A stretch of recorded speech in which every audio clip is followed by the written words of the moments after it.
An increased sense of unease on Harvard's campus after the university agreed to a Trump administration demand Harvard would submit employment forms on thousands of staff it employs. These forms are used to verify the employment authorization of individuals hired for work in the United States. Now, Harvard says it will not be handing over details on jobs only open to students. Now, the latest demand is part of the government's ongoing battle with Harvard over pro-Palestinian protests. Let's take a closer look at how these employment details could affect foreign staff, including Indians working on Harvard's campus.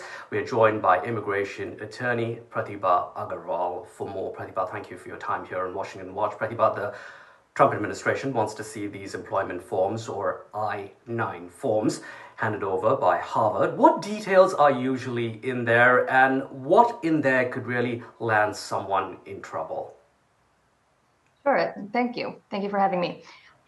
So the I-9 form is a document that all U.S. employers are required to complete, usually on the first day of employment for all U.S. employees. So what's on the I-9 form? The I-9 form has some identifying information about the employee, but what it also is requiring the employer to do is physically verify that they have permission to legally work in the United States. All right, and how could what's in there land someone in trouble? Absolutely. So the typical scenario would be if someone put false information in the I-9 form. For example, let's say I am at my first day of work and I claimed that I was a US citizen and perhaps I did not have authorization to work in the United States. What would happen then? This is misrepresentation. It could be considered fraud. It could prevent me from becoming a US citizen. It could prevent me from obtaining a green card.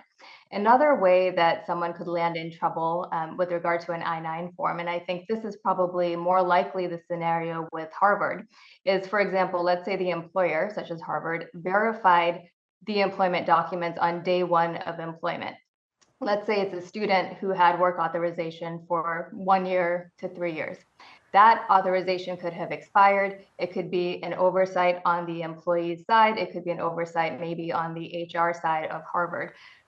This would put the student out of status. So this could impact them from, one, extending their student status. It could impact them from moving to a different visa type, like an H-1B, which is very common for students to move into, and it could ultimately impact their eligibility for a green card.